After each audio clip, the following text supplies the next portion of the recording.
In the early 20th century, cartography was still in a primitive stage, and mapping hitherto uncharted lands was a laborious and often dangerous undertaking, particularly in the polar regions, which were then the theaters of geopolitical rivalry between Western powers. Explorers and adventurers ventured into the remotest parts of the world, claimed the land for their governments, and were awarded in return.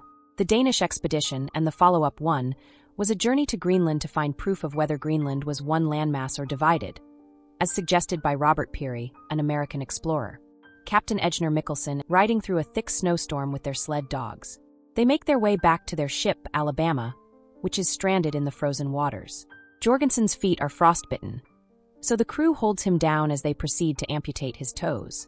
The purpose of Mikkelsen's expedition was to recover the bodies of the explorers from an earlier expedition, called simply the Denmark Expedition, and recover possible evidence, records, journals, maps, and so forth, that would invalidate the United States' claim on Greenland.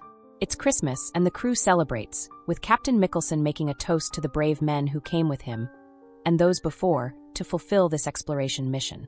Mikkelsen states that it was hard to find any signs of the vanished expedition, but they found a diary from one of the men and a map, which indicates the location of a cairn where Mylius Eriksson left his final records of the unknown land.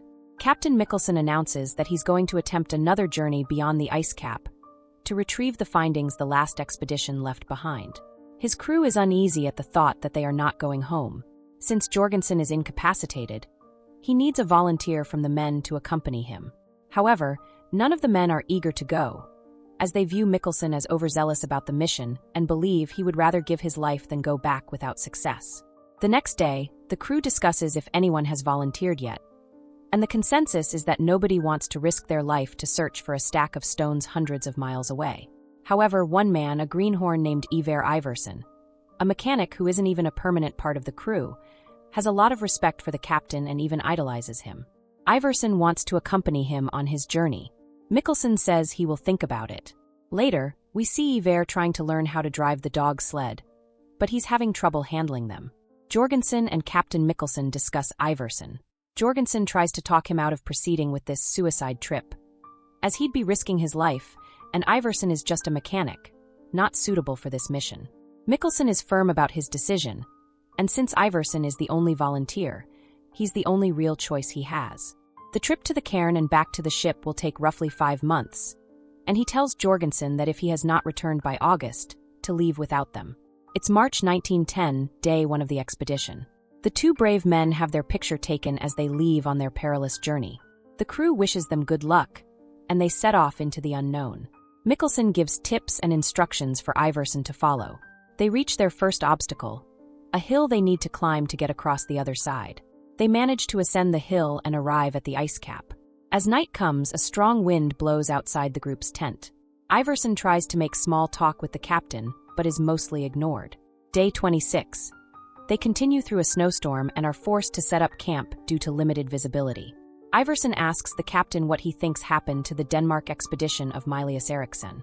Mikkelsen says they only found one body trapped in a cavern, but the 2 other bodies were never recovered. The diary and the map are the only things that survived. The next day, the captain shows Iversen a trick to make the sleds go faster by covering them with water underneath, which turns to ice. The group resumes their journey on a sunny day. Captain Mikkelsen tells Iversen to slow down because the dogs are smelling land, but before he can, he falls off the sled as the dogs continue to march toward a chasm. Thankfully, the sled manages to hang near the edge.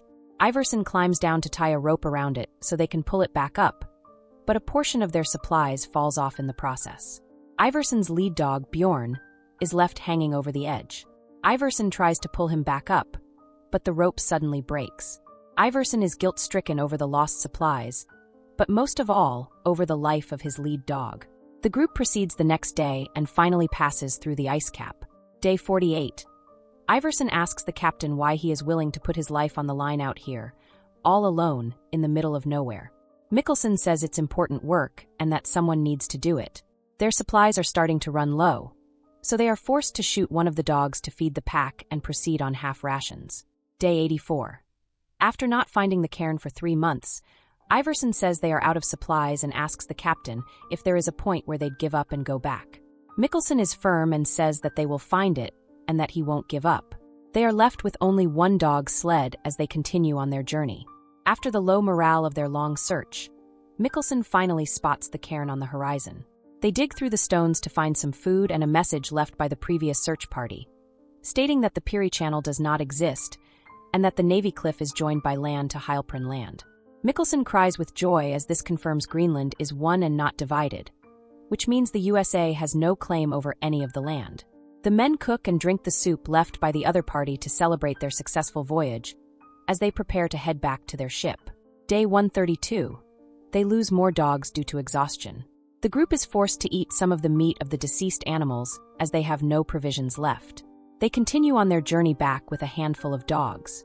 When the group makes a stop to rest, Iverson looks around and spots a walrus in the distance. He aims to shoot, but the dogs start barking, scaring it away. Suddenly, gunshots are heard, and Iver runs back to find a polar bear attacking Captain Mikkelsen. Iverson quickly shoots the bear twice, and it falls on top of the captain, breaking the ice beneath them. Iverson pulls the captain up using the rope and manages to save his life. The group also loses 2 of their remaining 3 dogs, and sadly, in the morning, they lose the last one due to hunger and exhaustion. The captain burns everything that is not vital to their survival, since they need to travel light to reach the ship in time. Day 164. The group reaches the ice cap on foot, and Captain Mikkelsen deduces that there's a chance they won't make it, so they need to build a cairn with the information gathered. They slowly progress through the dangerous ice as exhaustion starts to overwhelm them, but they push through despite all odds. The group finally reaches the Alabama ship and starts running and shouting in excitement. As they come closer, they notice the mast is on land, but the ship is nowhere to be found. Then they see it, bare bones and abandoned in the distance. The crew had used parts of the ship to build a hut before they left. We jump to the crew being interrogated back home by the minister, who questions why they left their captain behind. The crew explains that the Alabama was crushed by the ice and there was nothing to be done, so they had no choice. They also left food behind that would last for a year. The minister condemns the men's choice to send an inexperienced greenhorn to accompany Mikkelsen on his journey, when there were men who had been to the Arctic multiple times. He states that he can't possibly afford to spend more money on another fruitless mission, and abandons the idea of going back to save the potentially dead men. Jorgensen protests and suggests gathering money through a reward, but his idea is quickly dismissed. Day 242. Iver is in disbelief that the crew just left them behind. Mikkelsen says that they were picked up by a passing ship, and suggests that the same will happen to them. Unfortunately, they need to wait until next year's summer for a potential ship to pass by. As a mechanic, Iverson fixes all kinds of broken things lying around, including a gramophone, which they use to listen to music. Mikkelsen has frequent dreams and memories of his lover back home. He also has a vivid dream of a bear destroying the cairn, and all the journals with the proof they risked their lives for. He quickly wakes Iverson and tells him they need to go back and retrieve it before a bear finds it. They seal the hut and set off on another 400-mile journey to the cairn and back. Day 439. They finally reach the cairn, but it's destroyed. Thankfully, he finds the journal and the map. They start making their way back as the ice cap melts. Along the way, they find an abandoned Crossley car used in the previous Denmark expedition. Day 471. The men make it back to the Alabama and find that someone has been there. Iverson finds a note stating that a rescue team had been there, but found nobody. Mikkelsen is mad because they should have left a note before they left for the cairn. He takes out his frustration on the sled and breaks it before giving in to despair. Meanwhile, in Denmark, Jorgensen talks with the minister, stating that the hut they saw was boarded up, which indicates that someone has been there. The minister is not convinced, but Jorgensen says if they don't send another ship by the end of next year's summer, they are giving up on them and on Greenland. Unfortunately, all they can do is offer a generous reward and not send another rescue mission. Back at the Alabama, it's Christmas, marking 3 consecutive ones in Greenland and 2 in this very hut. Iverson makes a toast to hope. Day 793, Mikkelsen keeps to himself most of the time. He climbs the mast to observe the horizon and spots a hot air balloon approaching in the distance. The balloon crashes near their location, and Mikkelsen's lover, Naja, emerges and they embrace each other. Iver comes out, and we see that Mikkelsen is hallucinating. In the following days and weeks, Mikkelsen has frequent visions and converses with Naja more than with Iverson. One morning, Mikkelsen wakes up and says he dreamt of being home, to which Iver replies he dreamt as well, but of sharing a bed with Mikkelson's girl Naja. Mikkelson loses it and follows him outside. They brawl in the snow before Iverson runs back to the cabin, where Mikkelson points a rifle at him. Iver tries to convince him that none of it is real. Mikkelson shoots into the corner before allowing Iverson to take the rifle away. After locking the rifle in their storage hut, Mikkelson apologizes to Iver, who accepts and says it never happened. As they prepare to eat the little food they have left, they hear steps outside. Iver looks through one of the small windows in their cabin and spots a polar bear. Iverson had locked the rifle in the storage hut, so they have no weapon to defend themselves. The bear attempts to break down the door, but the group holds it and makes noise to scare it away, which works. Day 865. Mikkelson wakes up to noise again and immediately wakes Iver to prepare to shoot the bear as he opens the door. They come out screaming, only to find a rescue party in front of them. The minister is immediately notified of the rescue, and that the men have proof that Greenland is won. Mikkelson and Iver shave and dress for their speech. Mikkelson thanks Iver, saying that if it wasn't for him, he wouldn't be standing there today.